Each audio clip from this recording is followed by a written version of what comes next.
అమరావతి అంటేనే కృష్ణా గుంటూరు జిల్లా వాసులకి అమరావతి రాజధాని అంటేనే తమ ప్రాంతాలను కూడా అమరావతిలో కలిపేసినట్టే ఒక రకంగా సిఆర్డిఏ పరిధి అంటే. ఈ నేపథ్యంలోనే ఇప్పుడు ఓఆర్ఆర్ నిర్మాణంలో ఒక కీలక అడుగు అయితే పడింది.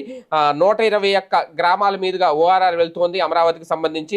దీని పొడవు మొత్తం 189.9 కిలోమీటర్లు. ప్రధానంగా గుంటూరులోని ఏ మండలాలను ఏ గ్రామాలను కలుపుకుంటూ వెళ్తుంది అనేది. ప్రధానంగా గుంటూరు జిల్లాలో చూసుకుంటే మంగళగిరి మండలంలోని కాజా, చినకాకాని ఈ 2 గ్రామాల మీదుగా రింగ్ రోడ్ వెళ్లే అవకాశం ఉంది. అలాగే తాడికొండ మండలంలోని పాములపాడు, రావెల ఈ 2 గ్రామాలను కలుపుతుంది. అలాగే మేడుకొండూరు మండలంలోని సిరిపురం, వరగాని, మందపాడు, మంగళగిరిపాడు, డోకిపర్రి, విసదల, పేరేచర్ల, వెలవర్తిపాడు, మేడుకొండూరు. ఇక పెదకాకాని మండలం చూసుకుంటే నంబూరు, దేవరాయబొట్లపాలెం, అనమర్లపూడి. దుగ్గిరాల మండలంలో చూసుకుంటే చిలువూరు, కంఠవరాజు, కొండూరు, ఈయమని, చింతలపూడి, పెనుమూలి. ఇక కొల్లిపర్ల మండలంలో చూసుకుంటే వల్లభాపురం, మున్నంగి, దంతలూరు, కొంచవరం, అత్తోట. ఇక తెనాలిని కలుపుకుంటూ కూడా వెళుతోంది ఈ రింగ్ రోడ్డు. తెనాలి మండలంలో కొలకలూరు, నంది వెలుగు, గుడివాడ, అంగలకుదురు, కటేవరం, సంగం, జాగర్లమూడి. చేబ్రూలు మండలంలోని గోడవరు, నారాకోడేరు, వేజండ్ల, సుద్దపల్లి సేకూరు, వట్టి చెరుకూరు మండలంలోని కొర్నేపాడు, అనంతవరపాడు, అలాగే చమల్లమూడి ఈ గ్రామాలను కలుపుకెళ్తోంది. ఇక కర్నూతలు చూసుకుంటే గుంటూరు తూర్పు మండలంలోని ఏటుకూరు, గుంటూరు, కలుస్తోంది. బుడంపాడు కూడా కలుస్తుంది ఇందులో. గుంటూరు పశ్చిమ మండలంలో చూసుకుంటే పొత్తూరు, అంకిరెడ్డిపాలెం. అంటే ఇప్పటి వరకు చూసుకున్న జిల్లాల్లో చూసుకుంటే ఎన్టీఆర్ జిల్లా కానీ, ఏలూరు జిల్లా కానీ, కృష్ణా జిల్లా చూసుకుంటే గుంటూరులో ఎక్కువ రింగ్ రోడ్ అయితే ఎక్కువ గ్రామాలను టచ్ చేస్తూ వెళ్తోంది దాదాపుగా ఈ అమరావతి అనేది. అంటే ఓవరాల్గా ఇక్కడ తెనాలి సమీపంలోని నంది వెలుగు వరకు 17 కిలోమీటర్లు. ఎక్కడి నుంచి కాజా టోల్ గేట్ దగ్గర నుంచి మొదలైతే ఎక్కువ ఈ 17 కిలోమీటర్లలో గుంటూరు జిల్లాలోనే ఎక్కువ గ్రామాలు కలిసింది. ఒక రకంగా ఆ ప్రాంతంలో ఉన్న వాళ్ళందరికీ ఇది గుడ్ న్యూసే. అమరావతిని కేవలం ఒక్క రాజధానిగా కాకుండా భవిష్యత్ తరాలకు ఆదర్శంగా నిలిచే ప్రపంచ స్థాయి విశ్వనగరంగా తీర్చిదిద్దాలని ఏపీ ప్రభుత్వం కంకణం కట్టుకుంది. ఈ మహత్తర లక్ష్య సాధన కోసం పటిష్టమైన ప్రణాళికలు కూడా రచిస్తోంది. ఇందులో భాగంగా AP CRDA land pooling scheme ప్రకారం మరో విడత భూ సమీకరణకు కేబినెట్ ఆమోద ముద్ర వేసింది.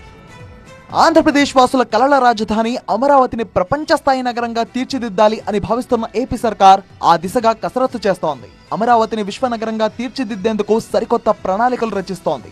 ఈ లక్ష్య సాధన కోసం కీలకమైన మౌలిక వసతుల కల్పనపై దృష్టి సారించింది.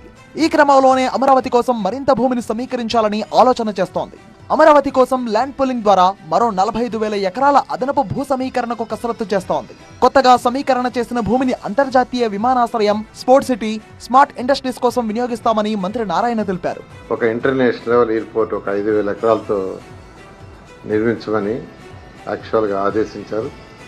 అదేవిధంగా స్మార్ట్ ఇండస్ట్రీస్, ఐటీ అలాంటి ఇండస్ట్రీస్కి ఒక 2,500 ఎకరాలు, అదేవిధంగా 2,500 ఎకరాల్లో ఒక ఇంటర్నేషనల్ లెవెల్లో స్పోర్ట్స్ సిటీ ఆల్ యాక్టివిటీస్ ఉండేది చేయమని ఆదేశించారు.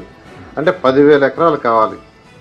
10,000 ఎకరాలు కావాలంటే మినిమం 40,000 ఎకరాలు మనం ల్యాండ్ పూలింగ్ తీసుకుంటే భూసేకరణకు వెళ్తే రైతులకు నష్టం జరుగుతుందనే ఉద్దేశంతోనే వారికి మేలు చేకూర్చే ల్యాండ్ పుల్లింగ్ విధానాన్ని ఎంచుకున్నట్టు మంత్రి నారాయణ స్పష్టం చేశారు. ఈ ల్యాండ్ పుల్లింగ్ ప్రక్రియ క్యాపిటల్ సిటీకి చుట్టుపక్కల ప్రాంతాల్లోనే జరుగుతుందని వివరించారు. అయితే 2014 ల్యాండ్ పుల్లింగ్ యాక్ట్ నిబంధనలతోనే 2025 యాక్ట్ ను రూపొందించామని, దీనిని త్వరలోనే సిఆర్డిఏ నోటిఫై చేస్తుందని తెలిపారు.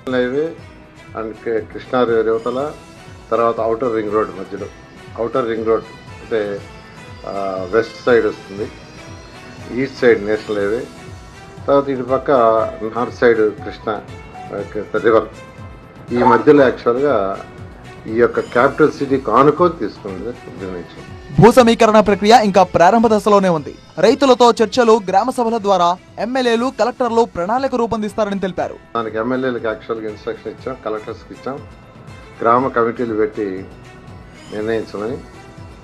దాని మీద యాక్చువల్గా గ్రామ కమిటీలు పెడుతున్నారు. ఈ లోపల ఈ rules and regulations first notify చేసి ఆ తర్వాత ల్యాండ్ పూలింగ్ సంబంధించిన నోటిఫికేషన్ బహుశా నెక్స్ట్ మంత్ జూలై ఎండింగ్ లోపల నోటిఫికేషన్ ఇవ్వడం జరుగుతుంది. మొత్తంగా అమరావతిని కేవలం ఒక నగరంలా కాకుండా భవిష్యత్ అవసరాలకు అనుగుణంగా రూపుదిద్దుకుంటున్న మహానగరంగా తీర్చిదిద్దేందుకు ఆర్థిక, సామాజిక, మౌలిక